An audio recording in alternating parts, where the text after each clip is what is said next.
what rookie makes the biggest impact for the Browns this year. So I think, we had a pretty good rookie class.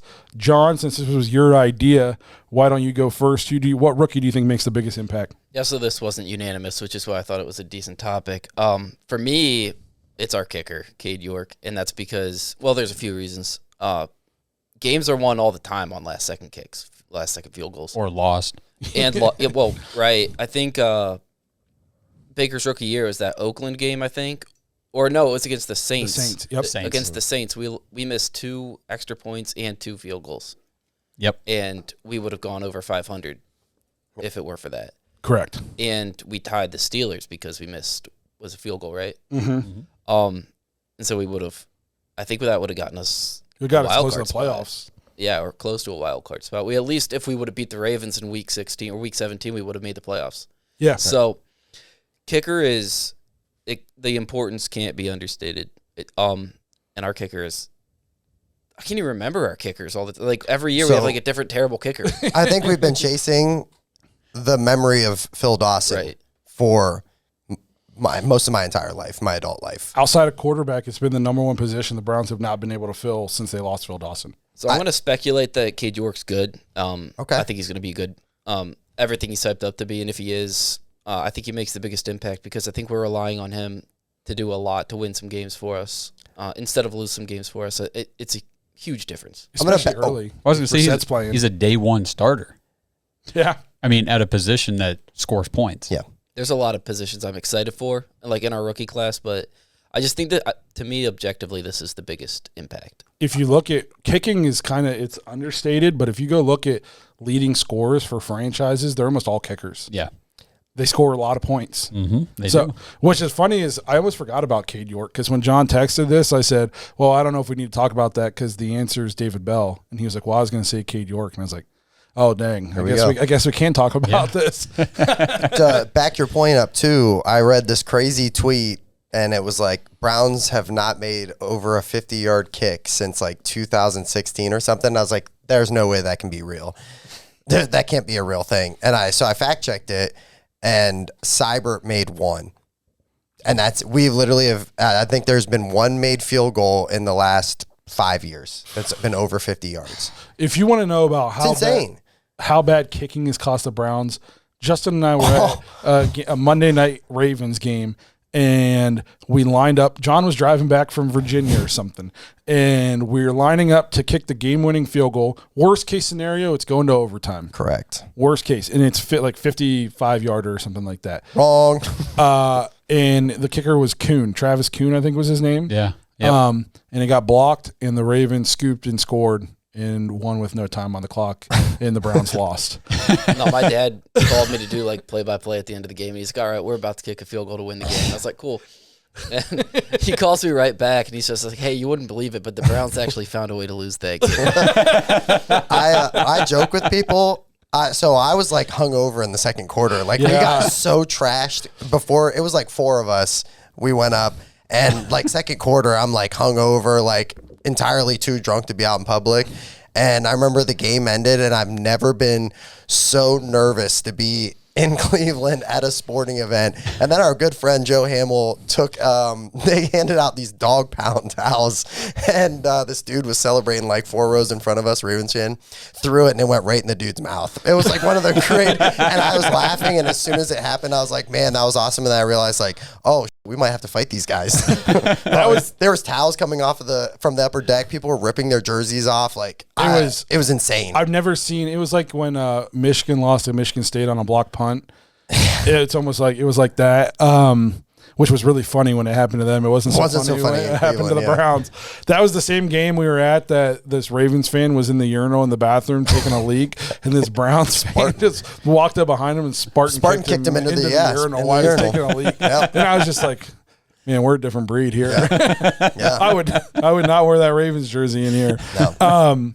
But yeah, that's the kind of impact kickers can make. I mean, go from thinking you're about to win the game, no way we're going to lose the game, to lost. And you can say it's not his fault he got blocked, but I'm pretty sure I saw almost all of his kicks that were attempted at 50 yards or more had been blocked because he had such a weak leg that he had to lower his project. He couldn't get enough air on it, so I just always got blocked. So he did play a part in that. I'll go ahead and go since I just kind of spoiled mine. Mine's David Bell because I think he's going to step right in and be the number 2. I've been saying this pretty much since we drafted him. There's a couple other guys that I'm excited to see, but I just think he has a chance. I mean, we need him to because I saw a list of the worst receiving cores in the league, and the Browns were at 10, and I couldn't argue. Like our receiving core outside of Amari Cooper and maybe David Njoku, a lot of unproven talent. So I think David Bell, I think out of necessity, I think he's going to get the run. And I just think he was way undervalued in the draft just because he ran 0.02 seconds slower than some people, which is crazy to me. Yeah, and by all reports so far, and I haven't seen anything negative yet, unless you guys have, but it seems like he's really stepping it up there. Yeah, catches pretty much everything. Yeah. So to me, he's going to be kind of that piece we need outside of Amari Cooper in the receiving corps to step up. And I see him being 60-some catches, upper 50s catches, 700 to 800 yards, and maybe like 4 or 5 touchdowns. I think that'd be like a pretty awesome. I think that's pretty conservative rookie. Yeah. Yep.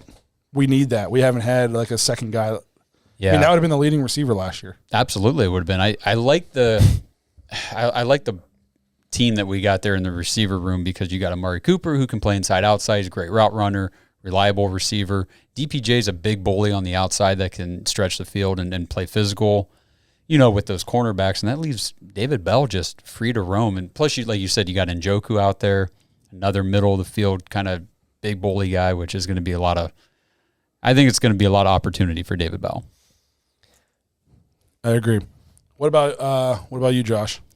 So I wanted to talk about Perrian Winfrey just because this guy's got all the opportunity on the defensive interior because there's really no solid starting players right now. Or answers, or anything. So I think that it might be slow to start. I think maybe the first part of the year he's more like a rotational guy, maybe coming in certain situations like specifically designed for his skill set. Mm-hmm.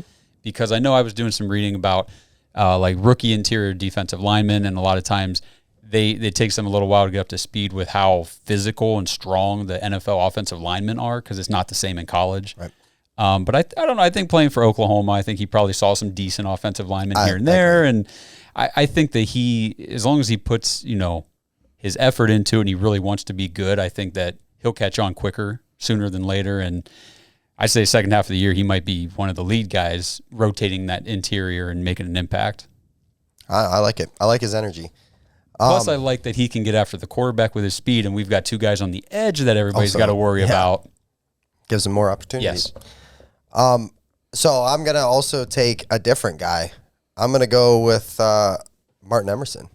And everybody kind of gave me some crap. I think it was about 2 months ago when we drafted him. I said, I think this guy might end up like seriously seeing a chance to start. And people were like, you're an idiot. You're so stupid. Well, Newsome, there's a lot of reports that Newsome's going to slide into that, that slot role. And so there's a chance that this guy, could slide over and, take the opposite side of the field from Denzel Ward. He's taller than Newsome and Denzel Ward. He's 6'2". But my big thing is he was the second highest cornerback for SEC cornerbacks since 2020 as far as coverage grade. You think of some of the guys that came out of the SEC like J.C. Horn, Surtain. There are some studs, and there's terrific receivers coming out of the SEC. So I'm super excited for this kid. I think he's going to have a very, very big impact on a very good defense. I'd like to see that happen. That's mine. I think the biggest thing about Emerson is the versatility and flexibility he gives Joe Woods. Yeah. Like you said, the fact that he's going to be able to play on the outside and let Newsome slide down into the – I mean, Newsom's going to – I mean, he's huge and he can tackle and he can cover. In Martin Emerson, they played him out of position a lot in college, they said. I mean, he's not a zone guy. He's a get-in-your-face, man coverage kind of guy. He's a big guy. Well, I guess that's what Denzel Ward does well. Mm-hmm. Yep. So now we can lock down on the outsides and man-to-man. That gives us a ton of flexibility. I think the Browns' defense, it's going to pick right up where it left off, in my opinion. I mean, last 8 to 10 games last year, we only gave up over 17 points, one time, 2 times? Other than that, it was 17 or less every time, I think. somewhere in there, 18, 17, something like that. I think he gives us a ton of flexibility.